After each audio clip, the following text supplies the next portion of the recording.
Prefasო მაყურებლებო და მსმენელებო, დღეს გთავაზობთ, მინდა შემოგთავაზოთ ვიდეო სტუმრად ერთად საუბრობენ ჯეიმს რინკი, ილიანა, ჯონი დელირიუსი.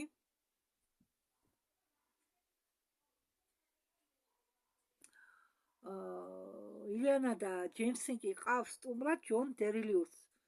აქ საიდუმლო საუბარი იქნება სუპერ ჯარისკაცებზე და სამედიცინო საწოლების საიდუმლო ტექნოლოგიებზე. უпростоრად, ჯონი დელირიუსი და ილიანა ყავს სტუმრად ჯეიმს რინკს. ხო, ჯონი დელირიუსი და ილიანა ყავს სტუმრად ჯეიმს რინკს. ახლა გაჩვენებთ. ერთი წუთით ახლა განახებთ. აი ამ ახალგაზრდა კაცს ყავს სტუმრად ეს ჯონი დელირიუსი და ესკალბატონი ილიანა. და წამყვანი არის ეს.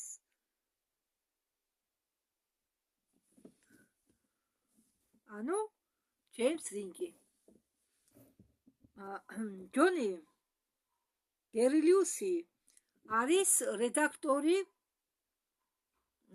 მწერალი და 38 წელი იმუშავა როგორც ნატუროპათის ექიმა, რომელმაც პირველად გამოიყენა ტესტი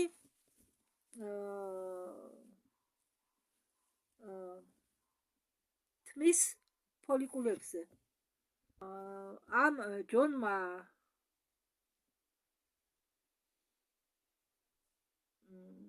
დელირიუსმა დაიწყო თავისი გზა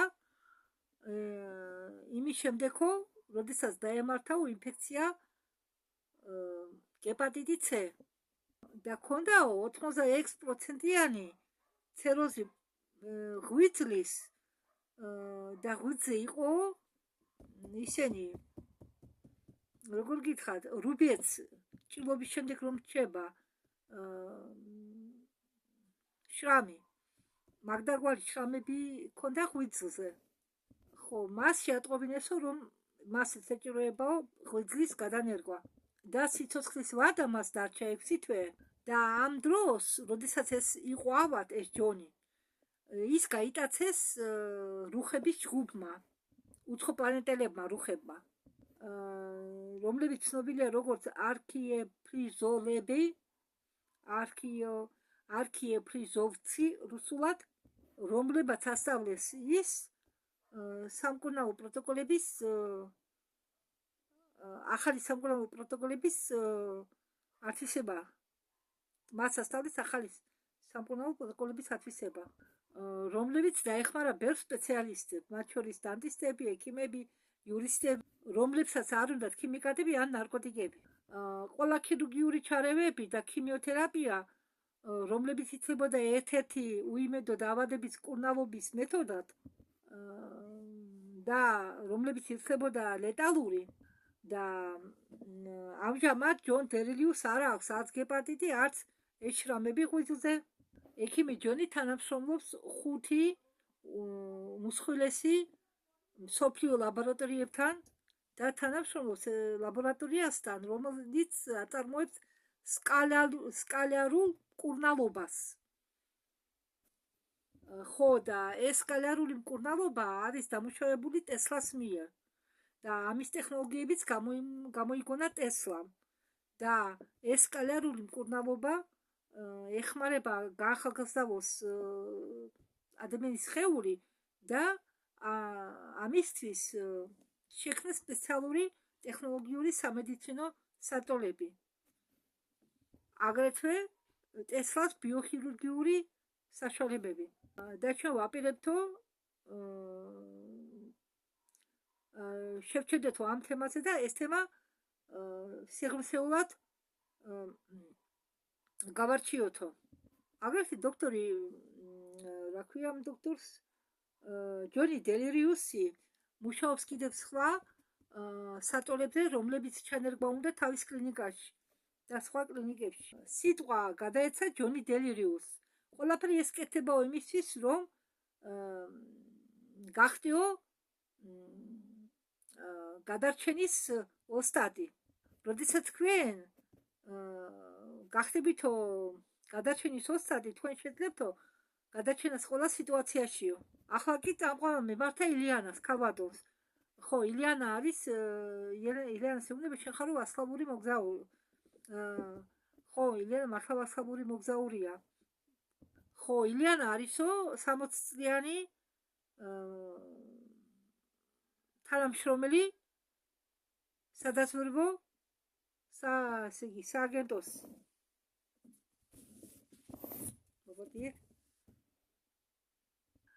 სადაც ის მუშაობდა კიბერნეტიკულ ლაბორატორიებში მარსზე და პასუხისმგებლობა ედო მას კიბორგების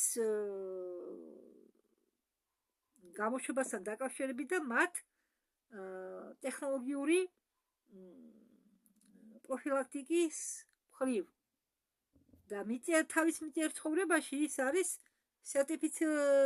სერტიფიცირებული სპეციალისტი კრისტალებით მკურნალობაში. არის ექსტრასენსი, რომელიც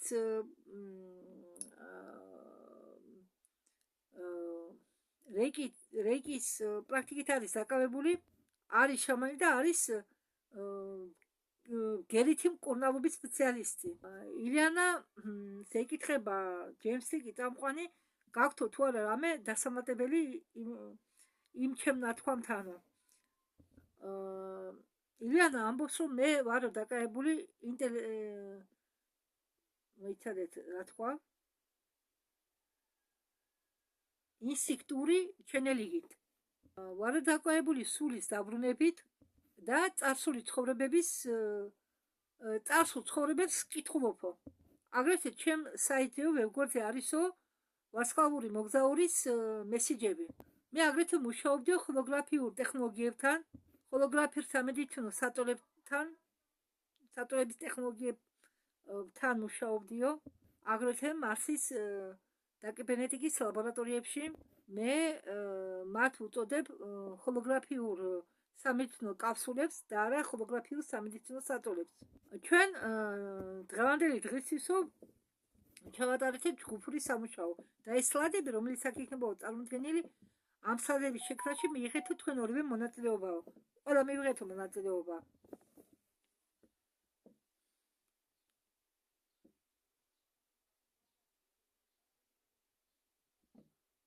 დააკვირდით სატოლი. ეს ლოგინი არის ამოღებული ფილმიდან პრომეთე. ხო, იმ ფილმის ნაწყვეტია, მაგრამ დღევანდელი ლოგინები ჩამოგავს ამას. ამდაღარი ლოგინების პრეზენტაციას ვაწარმოებდიო მე, თქვა ჯეიმს ლინკმა, წამყვანმა. უბრალოდ ეს ლოგინი ახლა, რომელიც მე თქვენ განახეთ, არის ფილმი პრომეთედან. და ჯეიმს ლინკმა იმიტომ წავადგინიო მე ეს ლოგინი ამ ფილმიდან, რომ ხალხს ქონოდათ წარმოდგენა იმაზე, რომ პირველი სამედიცინო სატოლები ჩამოგავს ამ სატოლსო ფილმიდან. ჯეიმს იგი მიმართავს ილიანას და ეუბნება, თუ თქვენ გაქვთ რამე ინფორმაცია ქსერომორფებთან დაკავშირებითო, გთხოვთო მოგვიყვევითო. თუ არ გაქვთ ინფორმაცია, მაშინ გავაგრძელოთ ჩვენი საუბარიო. მე ილიანა პასუხობს, მე მაქვსო ინფორმაცია ამ პირველი ჰოლოგრაფიული ტექნოლოგიური სატოლზეო. უпростоრად კაფსულაზე, პირველი თაობის კაფსულაზე. და ეს ლოგინიო, რომელიც აჩვენეს ახლა, მე თქვენ რომ გაჩვენეთ, ეს არისო სამედიცინო სატოლი პირველი თაობისო.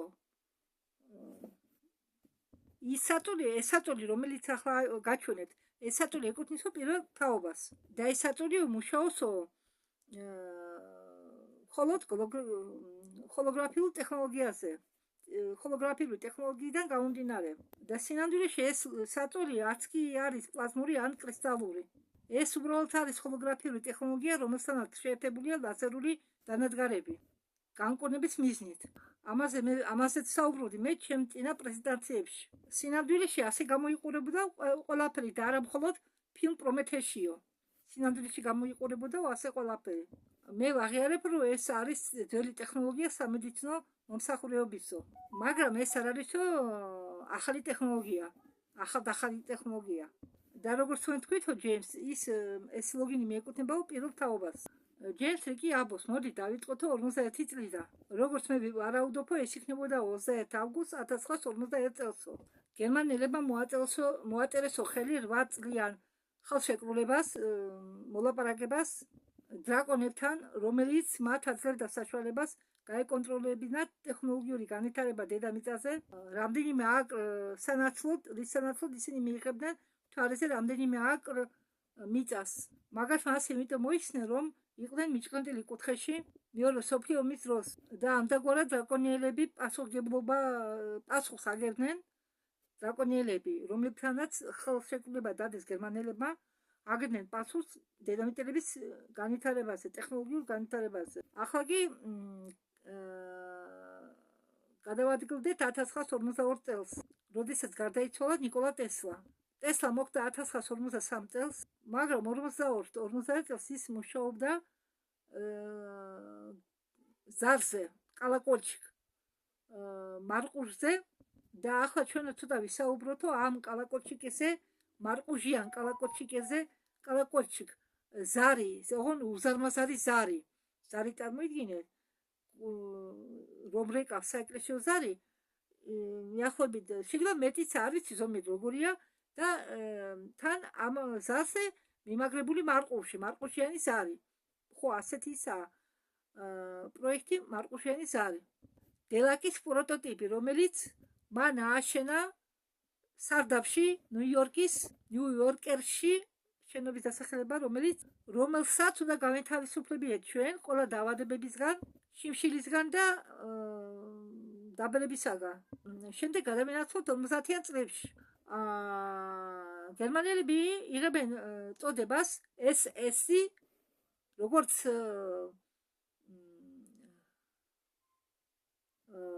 звание. რანგები ასე ვთქვათ. SSP, ხო.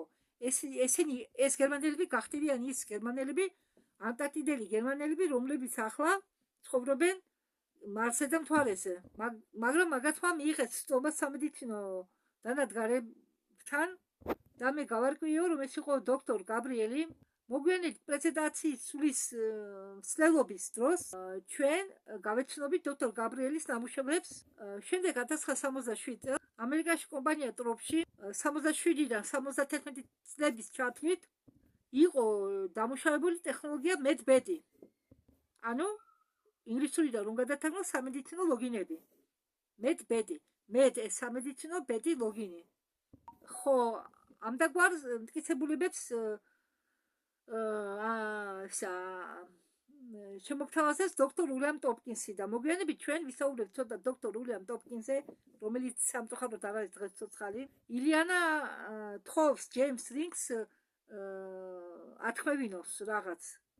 ჯეიმსმა მიცა თანხმობა. კომპანია ტროფის სინამდვილეში შედის ჩემს სიაში პლანეტარული კორპორაციების სახით, ასე რომ კომპანია Planetary Corporation თანაშრომლობდა კომპანია ტროპთან რეგენერაციული ტექნოლოგიების შემუშავების სფეროში. მიწიერი კომპანიებს შორის და კომპანია Planetary Corporation-ის შორის მიდის საერთო სამუშაოები. ჩვენ ვიყოფებით მარსზე, განლაგებული ვართ მარსზე. ეს ყველაფერი მასია. მოდით ახლა 74 წელში ჩავიხედოთ.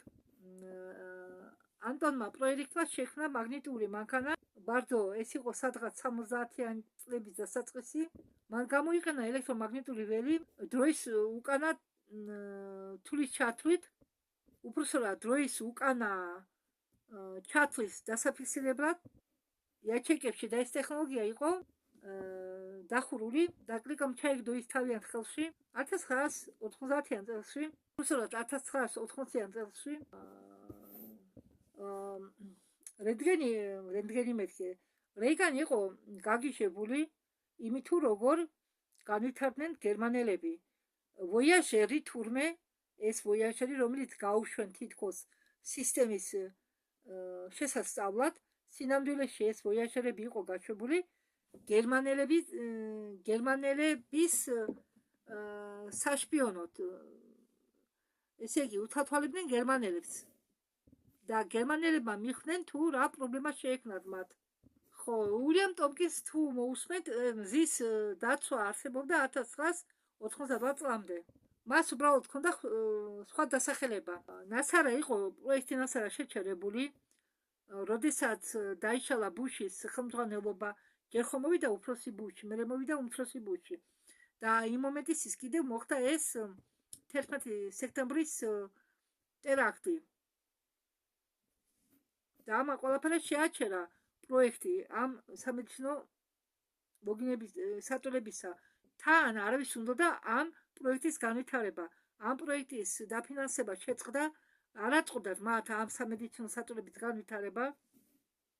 თვლით თუ არა თქვენო, ეკითხება ჯეიმს რიკი, ჯორჯ უბრალოდ ბუშ უფროს პიროვნებად. მე მგონია, რომ ჯორჯი უფროსი იყო რეპტილია, ამბობს ჯეიმს რიკი. მაგრამ კომპანია ნორდ დრახმა შეიძინა კომპანია დრეიფ 2002 წელს. კომპანია ნოტრამ გრუმონი აგრეთვე არის ჩემს სიაში, ამბობს ილიანა. ეს კომპანია არის პლანეტარული კორპორაცია. Была филиалом планетарной корпорации.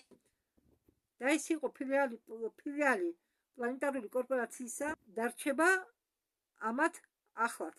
ჩვენ გადავინაცვლებთ 2019 წელს, როდესაც იქნება შექმნილი კოსმოსური ძალები და შევლიან აღმასრულებელი კომიტეტის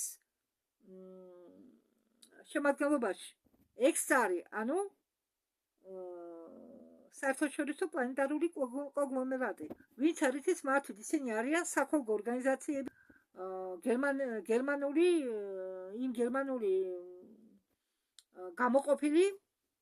გერმანული გამოყოფილი გერმანელების ჯგუფებად. კი, ზოგი მათგანი არის გერმანული, ზოგი არა. დასაკვირველი ახალ კომიტეტში არიან კომიტეტის შემადგენლობაში შედიან ყველა კოსმოსური ძალების წარმომადგენლები ამერიკელების ჩათვლით. და აქედან წამოვიდა სიტყვა ალიანსი. მაგრამ რას წარმოადგენს ეს ალიანსი? მე ვარაუდობ, რომ მაგათმა ეს კოსმოსური ძალები ჩასვა ამ ალიანსში. ილიანა ამბობს, რომ მე უწოდებ მას კოსმოსურ ალიანსს. მე ამას არ უწოდებ სხვანაირად, რადგან ეს თვლა სწორი არ არისო, რადგან კოსმოსური ალიანსი მუშაობს ყველა ამ დაჯგუფებებთან, რომ დაწვდეს იმაში, რომ ყველაფერი რიგზეა და ისინი ერთმანეთს არ აეომებიან, რომ ყველაფერი არის სწორად კოორდინირებული, რომ დედამიწის ინტერესები არის წარმოდგენილი ამ ჯგუფში. მათ ახლა მოუწევთ გამოიყენონ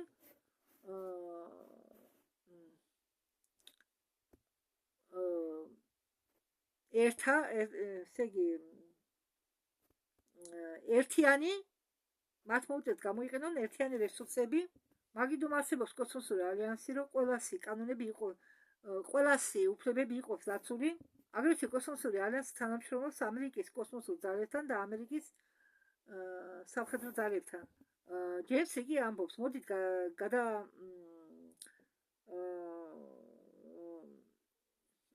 დამავიწყდა. მოდით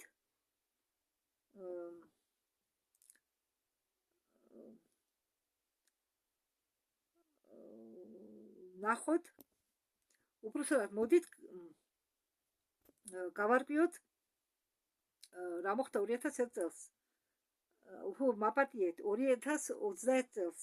2021 წელს 21 აგვისტოს დრაკონელებთან ხელშეკრულების ვადა ამოიწურა და როგორც მე ვიცი, კოსმოსური ძალები არასდროს არ შესულაო დრაკონელებთან ერთად ზღვის ხეზე. არასულაო დრაკონელებთან ერთად ზღვის ხეზე, ეს სიმბოლურად ანათქვა. ამდენად ჩვენ ვიმყოფებით გაურკვეველ ტერიტორიაზე. დისტანციური ხედვა ესეთია, რასაც რის გამო ჩვენ ვიბრძვით ამ პროექტებშიო. მაგრამ კი, ჩვენი აზრები მეცაწოლებთან დაკავშირებით დასაკვირველია ერთი სხვადასხვა, მაგრამ ამ სამედიცინო საწოლების ჩანერგვა გამოიწვევს თუ არა ახალი ფინანსური საფუძვლის სისტემის შექმნას. სანამ ეს არ მოხდება, ესე იგი სანამ არ შეიძლება ფინანსური ერთეული მანამდე ვნახავთ ჩვენ სამედიცინო საწოლებს. აღი ნახოთ 2023 წელი. ხო, თუ არავინ არ შეეცდება ამ სამედიცინო საწოლების ჩანერგვას, ეს არ მოხდებაო და ყველაფერი მიდის იქითკენო, რომ დროის ხაზების შეცვლას აპირებენო, რომ ეს მოხდესო. არჩენ 2023 წელსო ჩვენთან აშენდებაო ახალი ცენტრები, რადგან სამავტყოფობები გაქრება თავის ექიმებთან და მედპერსონალთან ერთად.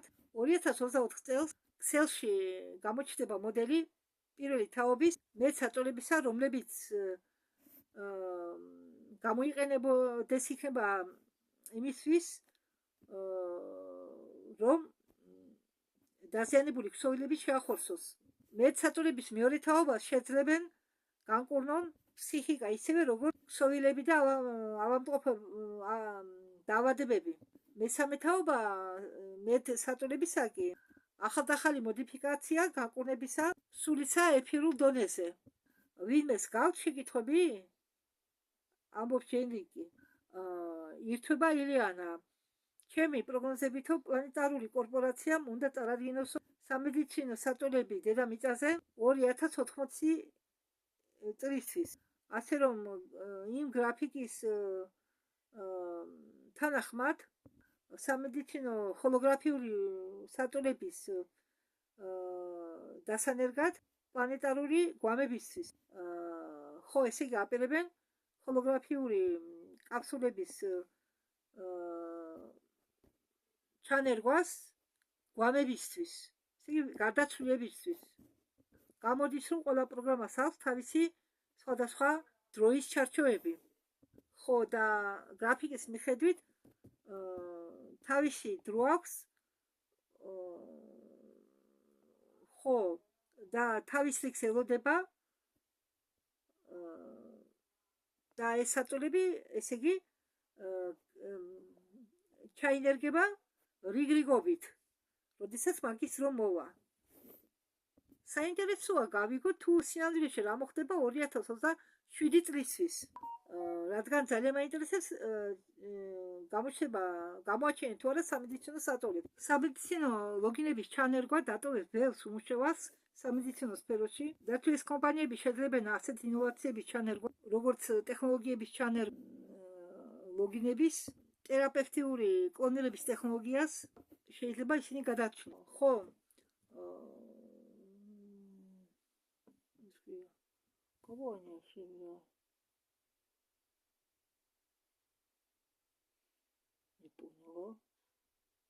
ставили над ними инопланетян Экспресс-101 Друг с другом. Это произошло благодаря кораблю доктора Уильяма. Год за пределами планеты Земля. Мозг ампутирован пищевых. Но они получили доступ к медицинскому оборудованию. Так что мы перенесемся в 2000 год. Кстати, я слышу эхо. Год. Кстати, можно вы не знаете, почему они хотели... Хорошо так вот, кстати, вот это и была та самая диаграмма. Она действительно хороша. И вот видите, как вы видите, здесь 18%. Примерно на таком уровне мы находимся в 2021 году. Так что давайте перейдем к показателю ВВП. Мне очень жаль, что в США капитал приходится на расходы, и вы можете посмотреть на другие страны. Вот здесь находятся Канада и Европа. Так что этот показатель будет практически сведен к нулю. Все в порядке. Таким образом, медицинские койки также послужат разрушению большей части нынешней укоренившейся системы медицинского обслуживания и оставят без работы многих людей. Хотя в глубине души я вовсе не обязательно верю в кого-то из этих людей, но придаю им новую ценность. Да, именно так. Так что если эти компании смогут внедрять инновации, такие как თუ ეს კომპანიები, თუ ამ კომპანიებს შეუძლიათ ამ ინოვაციების ჩანერგვა, როგორც გენების რედაქტირება, ან თერაპიული კლონირების ტექნოლოგიების ჩანერგვა შეძლებენ, შეიძლება ისინი ეს კომპანიები გადაჩნდნენ. მე ისეთი შეგნება მაქვს, რომ Pfizer-ის შეექმნებაო რაღაც პრობლემები, ისევე როგორც კომპანიებს Johnson & Johnson-ი, მარკის სინამდვილეში არის ნაწილი გეოპარატისა კოსმოსური საიდუმლო პროგრამისა. ისინი არიან ჩარეული პროგრამაში სუპერ ჯარისკაცების დათრევაში და იმ ექსპერიმენტში დანაშავეები არიან იმ ექსპერიმენტისა, რომელიც მათ ჩაატარეს. მე ვწუხარო, მაგრამ ეს ყველაფერი იყო ნაწილი ფილმი ვერესკ, რუსულად ამ ფილმის სახელწოდება ვერესკ. მათ უნდათ ცხოვრებას დაუბრუნდნენ, ისინი აცოცხლებდნენ მკვდარ ჯარისკაცებს, რომლებიც ბრუნდებოდნენ ერაყიდან და მათზე დგამდნენ ექსპერიმენტებს და ცდილობდნენ ისინი გადაიქცეთ სუპერ ჯარისკაცებად, მაგრამ პროექტი შეწყდა და ამის მაგალითად ისინი გადაიყვანენ ომეგა 3-ზე ფარმაცევტიულ კლასში, ისინი ჩასვეს ჩანსში და ისე მოკლეს. კომპანია მიგი სინამდვილეში შედის ჩემი ფილიალის სიაში კორპორატიული პლანეტარული კორპორაციისა, ისევე როგორც კომპანია ფაიზერი. ფაიზერმა იცის მასიურ გამოშვებაზე ბიოლოგიური იარაღისა და ყველაფრისა, რაც ხდება, რას ამუშავებენ სამყაროში და მის ფარგლებს მიღმა. ასე რომ არსებობს ასოციაცია პლანეტარულ კორპორაციებისა, როგორც ფაიზერი, ასევე მიგი. აქ არაფერი გასაკვირი არ არის და ჯეიმსი კი ამბობს, მათ აგრეთვე ალბათ აქვენოთ ცდომა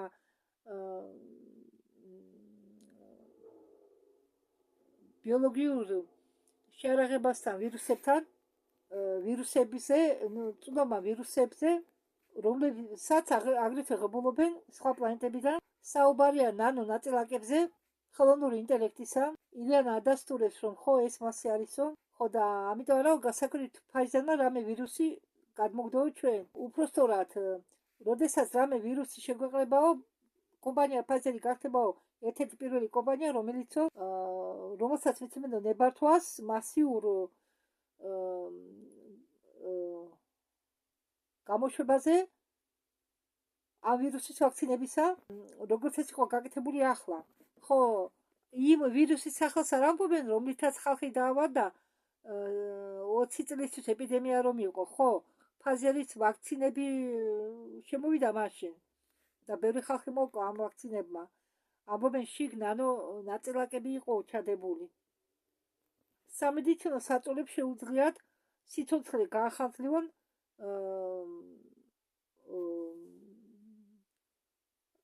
განუსაზღვრელი ვადით. ასე გამიცინა ახლა გეტყვით. წამყვანი ჯეიმს რიკი ამბობს, რომ შემოიტანონ ლოგინები და ადამიანებს იყო სხვადასხვა ლოგინებია სხვადასხვა კურნალობას, სხვადასხვა პრობლემებს რომ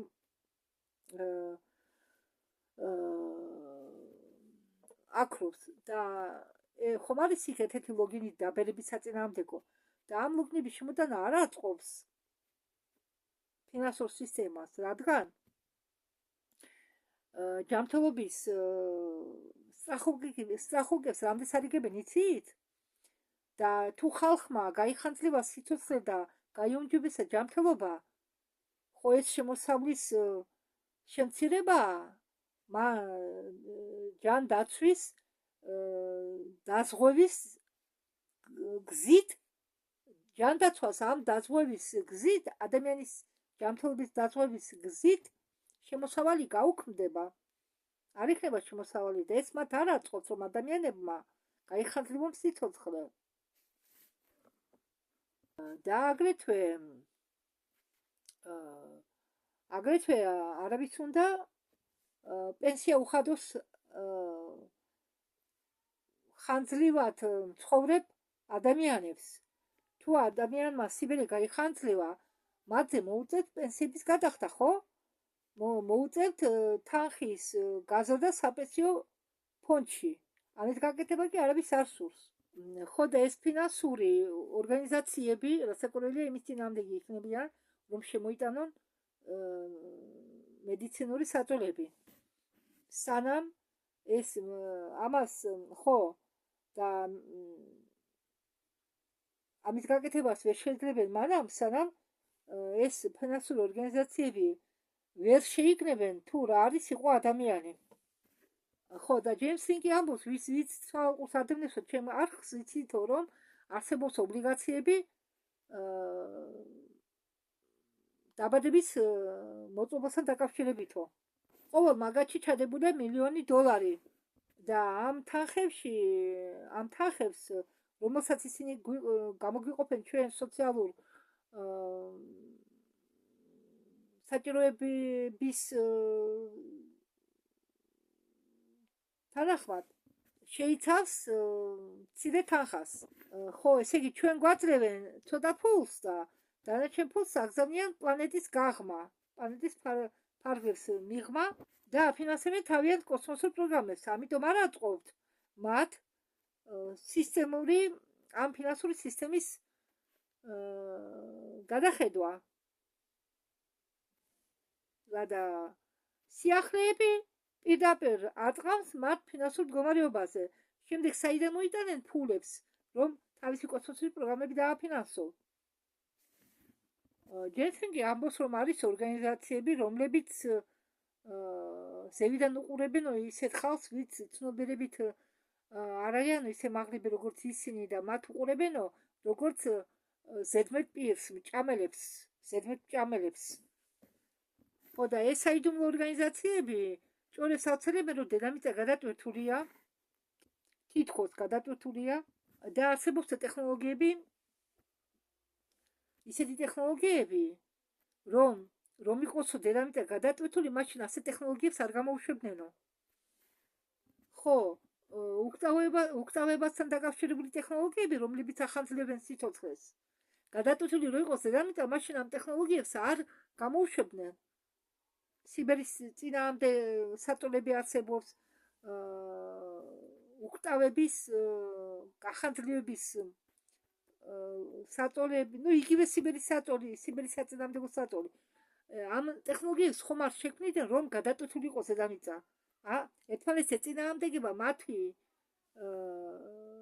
აგიტაცია, რომ თითქოს დედამიწა გადატვირთულია და ადამიანები უნდა შევამციროთ 9,000,000-მდე აუცილებლად, თორემ დედამიწა ვერ გამოკვებას ამდე ხალხს. სინამდვილეში გადატვირთული არაა დედამიწა. სინამდვილეში ერთ-ერთი მონაწყაროს მიხედვით დედამიწაზე ამბობენ, ხო 8 მილიარდია ადამიანი, 8 მილიარდი ადამიანი არაა დედამიწაზე. დედამიწაზე შეიძლება იყოს 2 მილიონი, მე თუ არ ვცდები, სულსაც არ მახსოვს, 2 მილიონზე მეტი არაა სულთა ადამიანები. ამ ადამიანს რომელსაც უწოდებენ არ ცხოვრობენ. დანარჩენი ეგ უკვე სხვა საკითხია. ხო, ილიანა ამბობს, ხო, ჯერ ჯეიმსლისად რინგმა თქვა, რომ ამ საიდუმლო საზოგადოებებს უნდა კაცობრიობის გაკონტროლება, მაგრამ თუ ადამიანის ცნობიერება გაფართოვდაო და ადამიანი გაიზარდაო სულიერად, ამის გაკეთებას ვერ შეიძლება. ილიანამ დაამატა, ხო, რადგან არის ჰოლოგრაფიული სამედიცინო საწოლებიო, რომელიც განკურნავს ადამიანს და სიცოცხლეს გაუხანძლებენო, მაშინ არ იქნება იმის საჭიროება, რომ არსებობდნენ სამედიცინო დაწესებულებები და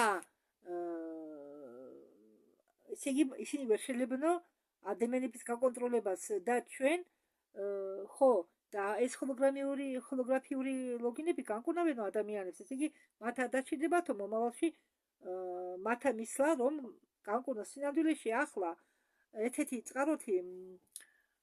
წყაროს მიხედვით თურმე იქაური ამერიკელი ექიმები არ კურნალობენ ავადმყოფებს, იმიტომ რომ მათ არ აწყობთ ავადმყოფი რომ განიკურნოს. წამოიდგინეთ, ისინი ისეთ წამალს ნიშნავენ, ისეთ წამალს, რომ კი არ უკურნალოს დაავადებას, არამედ როგორ თქვა იმ კაცმა, ისეთ პრეპარატებს უნიშნავენ, რომ საერთოდ არანაირი კავშირი არ აქვს დაავადებასთან.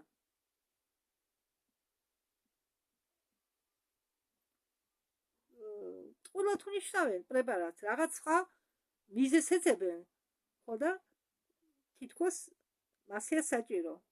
წამოიდგინეთ და კიდევ ერთი ისტორია ვიცი მე, თუ ვინმე სახსრა ხოლკა, ძალით ხო, ერთ ქალს ქონია სწრახულკა, ძალით წაუყვანიათ ეს ქალი და უწვენიათ სამამტყობოში და სანამ იმ სტახოვკის ვადა არ მოიწურა და თანხა არ მოწურეს.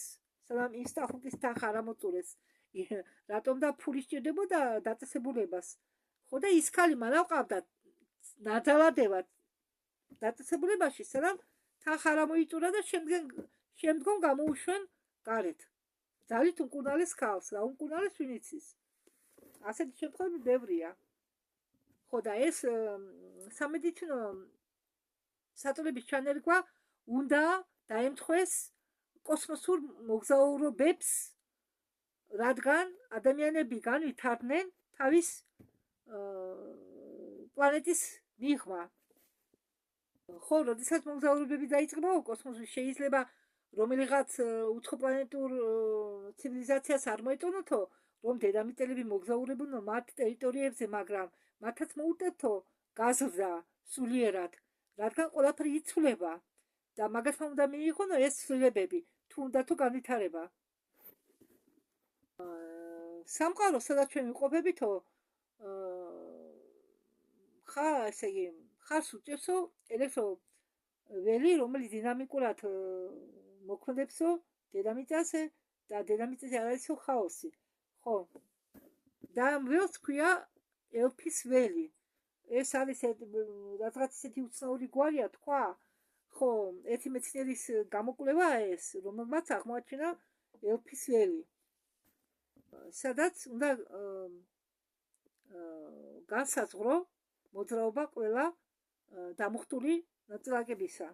წარმოიდგინეთ, რომ ეს არის მაგნიტური ველი ან ელექტროდინამიკური ველი, რომელიც ჩვენ გვარწყვია ყველა მხრიდან. და ეს ველი არის ის წებო, რომელიც წებავს ჩვენ სხეულებს ერთად. აქ იგულისხმება წვრილი სხეულები, მარტო ფიზიკური და წვრილი სხეულები. ფიზიკულის გარდა ჩვენ გვაქვს კიდევ 6 წვრილი სხეული. ჯონი სტუმარი, მამაკაცი ექიმი ამბობს, რომ ეს არის ეფირის ნაწილი, ეს ველი. წამოღანი ეკითხება ექიმ ჯონს, თქვენო გეცნობათო ბერას ბერა რაღაც გვარია იმ მეცნიერის მისი ნაშრომებიო. ექიმი ჯონი პასუხობს, არაო, მე არ ვარო, არ ვიციო იმ კაცის ნაშრომები, მაგრამ ვიცი, რომ ის გულისხმობსო ეფირს. ეს თვისება თავიდან იყო ჩადებული მენდელეევის მიერ, რომელმაც შეადგინა პირველი პერიოდული ტაბულა ელემენტებისა, ყველა ელემენტებისა. ის იყო რუსი და წყალბადმა დაიკავა პირველი ადგილი ელემენტების სიაში და პირველი ადგილი, რომელიც უნდა ყოფილიყო ამ მენდელეევის ტაბულაზე, იყო ეფირი. მაგრამ სიღრმისეულმა სახელმწიფომ ეს ეფირი ამოიღო. ხო, ეს იყო წყალბადის ელემენტი, რომლის ატომი უდრიდა ნულს. ხო, მაქვს ელემენტებს და ციფრები და ნომრმა. ამას ნომერი არ ჰქონდა, ამისი ატომი უდრიდა ნულს, რადგან არ იყო ცოცხალი ფიზიკური, ეფირული იყო. ეფირის ატომური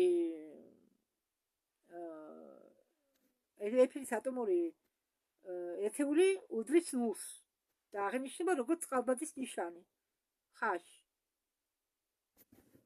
ეფირი შედის ყველაფერში, რაც კი ჩვენ ვიცით. ეფირი არის ყველგან. ილიანა ამბობს, რომ ჩვენ ადამიანები 85%-ით შევდგებით კრისტალური წყლისგან.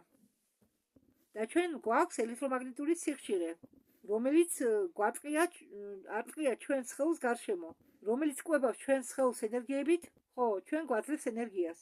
და ეს ველი შეიძლება განიხილოთ როგორც მაგნიტური ველის ნაწილი.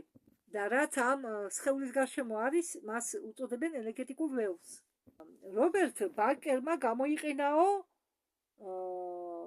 ვერცხლის წყალი და ხო რაღაც გონი ველი, რომ გენერაცია გამოიწვია სალამანდრების კუდების. ხო, და მას ეს გამოუვიდა აგრეთვე რობერტი მუშაობს თითებთან. ეს ექიმი რობერტი. ხო, ამ ექიმ რობერტ ბეკერის ნამუშევრების მიხედვით შესაძლებელი იქნება ძვლების აღდგენა ამპუტირებული კიდურების აღდგენა, ნერვული ქსოვილის აღდგენა, ხო, მან შეძლო თითების რეგენერირება, ამპუტირებული თითების რეგენერირება. ესე იგი, მან აღმოაჩინა, რომ ბავშვები 10 წლამდე კარგავენ თავის თითების ბოლო ფალანგებს